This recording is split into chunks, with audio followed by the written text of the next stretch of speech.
Dear students, আজ আমি তোমাদের J C Bose a beautiful mind পড়াবো। তো লেটস স্টার্ট, চলো শুরু করি। A biography is the life story of someone usually eminent. Biography হচ্ছে একটা লাইফ স্টোরি, জীবনের গল্প অফ সামওয়ান ইউজুয়ালি এমিনেন্ট, বিশেষ করে যারা বিখ্যাত কোনো ব্যক্তি, এমিনেন্ট পার্সন যারা, তাদের ক্ষেত্রে। The person may be alive or dead, সে ব্যক্তি হতে পারে জীবিত অথবা মৃত। Biographies are always written by somebody, biography সবসময় বা জীবনী সবসময় কারো দ্বারা লেখা হয়, other than the person himself, যে ব্যক্তি সম্পর্কে লেখা হবে তিনি ছাড়া, তিনি বাদে তার সম্পর্কে লেখা। যেমন জাস্ট এক্সাম্পল স্বরূপ আমরা বলতে পারি যে রবীন্দ্রনাথ টেগোর, কাজী নজরুল ইসলাম, নেতাজি সুভাষচন্দ্র বোস, এরা বিখ্যাত ব্যক্তি, eminent person.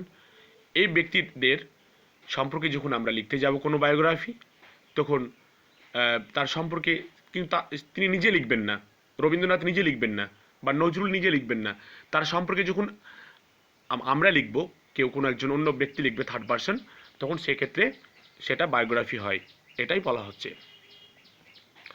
We read biographies of eminent person, আমরা বিখ্যাত বা খ্যাতনামা যারা ব্যক্তি তাদের আমরা বায়োগ্রাফি পড়ি। কী জন্য পড়ি? সো দ্যাট, যাতে করে উই মে লার্ন, আমরা কি করতে পারি? শিখতে পারি অ্যাবাউট দেম, তাদের সম্পর্কে জানতে পারি, and try to be like them, এবং আমরা তাদের মতো হতে পারি।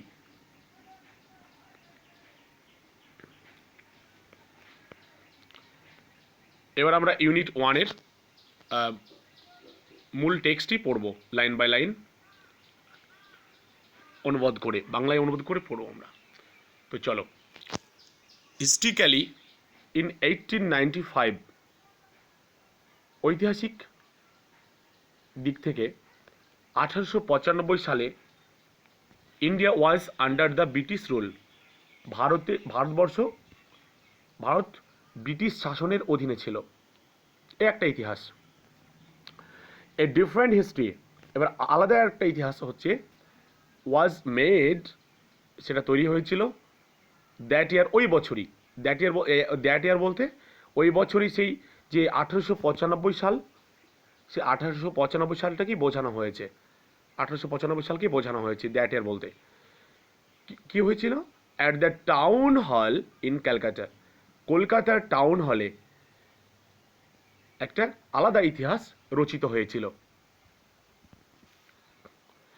An interesting demonstration, that means প্রদর্শন বা ব্যাখ্যা, an activity that shows and explains how something works, একটা প্রদর্শন বা ব্যাখ্যা, ওয়াজ পারফর্মড, যেটা প্রদর্শিত হয়েছিল, বাই জগদীশচন্দ্র বোসের দ্বারা। তিনি কে ছিলেন তার পরিচয় দেওয়া হচ্ছে, অ্যান অ্যাসিস্ট্যান্ট প্রফেসর, একজন, তিনি কি ছিলেন? অ্যাসিস্ট্যান্ট প্রফেসর মানে সহকারী অধ্যাপক ছিলেন, অফ প্রেসিডেন্সি কলেজের। Everyone was overawed when the electromagnetic waves traveled from the lecture hall to a third room about 75 meters away. Everyone was overawed. Overawed means হচ্ছে impressed, মুগ্ধ হয়ে গিয়েছিল সবাই। when, যখন দ্য ইলেকট্রোম্যাগনেটিক ওয়েভস, যখন সেই electronic যে ম্যাগনেটিক যে তরঙ্গ, সেই তরঙ্গটা, ওয়েভটা ট্রাভেলড ফ্রম দ্য লেকচার হল, যেটা লেকচার হল থেকে মানে চলে গিয়েছিল টু এ থার্ড রুম, তৃতীয় রুমে, অ্যাবাউট 75 মিটার্স অ্যাওয়ে, সেটা প্রায় 75 মিটার দূরে। দিজ ওয়েভস পাস্ট, আর এই তরঙ্গটা অতিক্রম করে গিয়েছিল থ্রু থ্রি সলিড ওয়ালস, তিনটে নিরেট, যে সলিড যে দেওয়াল, ওয়াল দ্যাট মিনস ওয়াল, সে দেওয়াল ভেদ করে চলে গিয়েছিল। দিস ওয়াজ এ রিমার্কেবল, এটা ছিল একটা স্মরণীয় অ্যান্ড পাথ ব্রেকিং ইনসিডেন্ট, একটা নতুন পথ বা দিগন্তের সূচনা করেছিল। হুইচ পেভড দ্য ওয়ে, যেটা ওয়ে একটা রাস্তা তৈরি করে দিয়েছিল ফর ফিউচার রিসার্চ, ভবিষ্যৎ যে গবেষণার গবেষণার ক্ষেত্রে অল ওভার দ্য ওয়ার্ল্ড, সারা জগতে বা এই সারা পুরো পৃথিবীতে।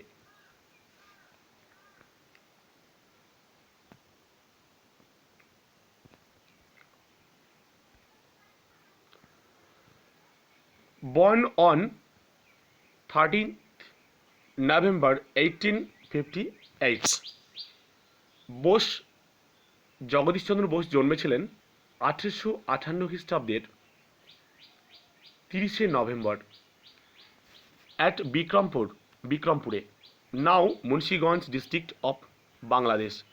এখন যেটা বর্তমানে হচ্ছে অধুনা, এখন সেই বিক্রমপুরের নাম হয়ে গেছে মুন্সিগঞ্জ ডিস্ট্রিক্ট।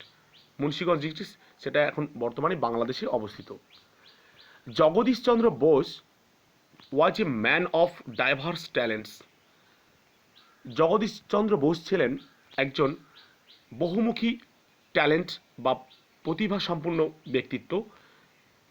যেমন এখানে বলা হয়েছে, দেখো, এ ফিজিস্ট, বায়োলজিস্ট, ফিজিস্ট মানে হচ্ছে পদার্থবিদ, বায়োলজিস্ট মানে হচ্ছে জীববিদ বা প্রাণীবিদ, বোটানিস্ট মানে উদ্ভিদবিদ, অ্যাজ ওয়েল অ্যাজ, এছাড়াও কি ছিলেন, পাশাপাশি এ রাইটার, তিনি লেখকও ছিলেন of science fiction. Science fiction মানে হচ্ছে কল্পবিজ্ঞান, এর তিনি লেখকও ছিলেন।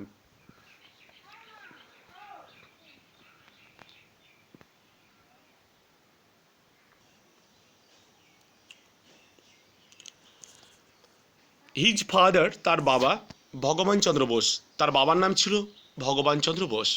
ওয়াজ এ লিডার অব দ্য ব্রাহ্ম সমাজ, তিনি ব্রহ্ম সমাজের একজন নেতা ছিলেন। হি worked as a deputy magistrate, তিনি ডেপুটি ম্যাজিস্ট্রেট হিসাবে মানে কাজ করতেন ইন ফরিদপুর বারডোয়ান, বর্ধমানের সেই ফরিদপুর গ্রামে, ফরিদপুরে অ্যান্ড ইন আদার প্লেসেস, এবং অন্যান্য জায়গাতেও তিনি কাজ করেছেন। Jagadish Chandra's education started in a vernacular school. Jagadish Chandra Bose এর যে এডুকেশন, শিক্ষা স্টার্টেড, শুরু হয়েছিল ইন এ ভার্নাকুলার স্কুল, মানে দেশীয় ভাষার যে মাতৃভাষার যে স্কুল, বিদ্যালয়, সেই স্কুলে। এর কারণটা কি? বিকজ হিজ ফাদার, কারণ তার বাবা বিলিভড, বিশ্বাস করতেন। কি বিশ্বাস করতেন? One must know one's mother tongue, মানে প্রত্যেকেরই উচিত তার নিজের মাতৃভাষাকে জানা, অবশ্যই জানা দরকার। Before learning any other language, কোনো অন্য ভাষা শেখার আগে। তার মানে এখানে বলা হচ্ছে যে সে যদি বাঙালি হয় তাহলে সে বাংলা ভাষা, বেঙ্গলি ল্যাঙ্গুয়েজ বা তার যে মাদার টাং বলতে সে বাংলা ভাষা, হিন্দিভাষী হলে সে হিন্দি ভাষা, যদি সে ইংরেজি ভাষা হয় তাহলে ইংরেজি ভাষা সে প্রথমে শিখবে। তারপরে আদার্স ল্যাঙ্গুয়েজ, যেমন বাঙালিদের ক্ষেত্রে বাঙালি কোনো শিক্ষার্থী যদি সে চায় বাংলা ভাষাটা প্রথমে শিখে নেবে, তারপরে সে ইংরেজি বলো, হিন্দি বলো, অন্যান্য ভাষাগুলো তারা আয়ত্ত করতে পারে। এখানে এটাই বলা হচ্ছে, এটাই জগদীশচন্দ্র বোসের বাবা মনে করতেন, তার এটা হচ্ছে ইমপ্রেশন আর কি। বিসাইডস, তাছাড়া one should know one's own people, কারো উচিত কি তার নিজের মানুষদের সম্পর্কে জানা, নিজের মানুষদের সম্পর্কে জানা। Speaking at the Bikrampur conference in 1915, 1915 সালের একটা বিক্রমপুরে কনফারেন্সে এই কথা তিনি বলেছিলেন। কথা বলতে গিয়ে বোস বলেছিলেন, কি বলেছিলেন? অ্যাট দ্যাট টাইম, ওই সময়ে, sending children to English schools means English medium school, not Bengali medium school. ইংরেজি মাধ্যম বিদ্যালয়ে বাচ্চাদেরকে পাঠানোটা ওয়াজ এ প্রিভিলেজড স্ট্যাটাস সিম্বল। সে সময় একটা কী ছিল, একটা সুবিধাবাদী একটা স্ট্যাটাস, মানে একটা সে একটা ভাব, হ্যাঁ, একটা আভিজাত্যপূর্ণ ব্যাপার ছিল। ইন দ্য ভার্নাকুলার স্কুল, দেশীয় ভাষার বা মাতৃভাষার বিদ্যালয়ে হুইচ আই ওয়াজ সেন্ট, যেখানে আমাকে পাঠানো হয়েছিল, the son of the Muslim attendants of my father. আর আমার সঙ্গে কে ছিল, একজন মুসলিম যে ভৃত্য আমার বাবার ছিলেন, চাকর ছিলেন, ভৃত্য ছিলেন, তার ছেলে আমার সঙ্গে সেই স্কুলে যেত। আর সে sat on my right side, সে আমার ডান দিকে বসতো। And the son of a fisherman, এবং একজন ছিল জেলের ছেলে, স্যাট অন মাই লেফট, আর যে আমার বাম দিকে বসতো। দে ওয়ার মাই প্লেমেটস, তারা আমার ছিল কি, খেলার সাথী। I listened spell bound to their stories of birds, আমি মন্ত্রমুগ্ধ হয়ে, স্পেল বাউন্ড দ্যাট মিনস মন্ত্রমুগ্ধ হয়ে, মানে উইথ ডিপ, মানে গ্রেট অ্যাটেনশন অ্যাকচুয়ালি, মানে খুব মন্ত্রমুগ্ধ হয়ে, একদম খুব মনোযোগের সঙ্গে আমি শুনতাম। To their stories of birds, পাখিদের, অ্যানিম্যালস, প্রাণীদের, অ্যান্ড অ্যাকুয়েটিক ক্রিয়েচার্স, এবং উভচর প্রাণীদের সম্পর্কে। পারহ্যাপস ডিজ স্টোরিজ, হয়তো বা এই গল্পগুলোই ক্রিয়েটেড, সৃষ্টি করেছিল, ইন মাই মাইন্ড, আমার মনে, কি, এ কিন ইন্টারেস্ট, একটা গভীর বা একটা ভীষণ একটা আগ্রহ, in investigating the workings of nature, প্রকৃতির সেই যে কার্যক্রম, যে প্রকৃতির যে কার্যকলাপ এর যে ইনভেস্টিগেটিং, এই ব্যাপারে যে মানে ইনভেস্টিগেট করতে, মানে আমার এটা আমাকে খুব মানে আগ্রহ জুগিয়েছিল। হোয়েন আই রিটার্ন হোম, যখন আমি বাড়ি ফিরতাম ফ্রম স্কুল, বিদ্যালয় থেকে, accompanied by my school fellows বা স্কুলমেটস, সে আমার যে স্কুলের যে বিদ্যালয়ের যে সাথী, মানে আমার যে মানে পাঠী বন্ধুরা ছিল, সেই যেটা আমি আগে উল্লেখ করলাম, একজন মুসলিম অ্যাটেন্ডেন্টের সন্তান এবং আরেকজন হচ্ছে জেলের ছেলে, এই দুজন যখন আমার, এছাড়াও হয়তো আরও কেউ থাকতে পারে, তখন কী করতো, যে মাই মাদার ওয়েলকামস, আমার মা কী করতো, স্বাগত জানাতো তাদেরকে, ওয়েলকাম জানাতো, স্বাগত জানাতো।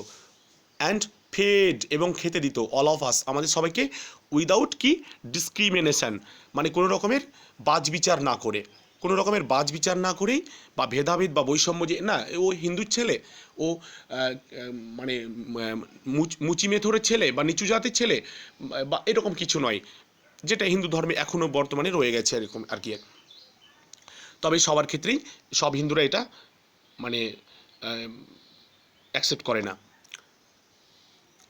ইট was because of my childhood, এটা হচ্ছে কারণ হচ্ছে যে আমার যে ছেলেবেলাটা, যে ফ্রেন্ডশিপ, বন্ধুত্বটা উইথ দেম, তাদের সঙ্গে, that I could never feel, যেটা আমি কখনোই অনুভব করতে পারিনি, দ্যাট দেয়ার ওয়ার ক্রিয়েচার্স, কোনো প্রাণী রয়েছে, who might be labelled low caste, যাদেরকে নিচু জাতের তকমা দেওয়া যায়।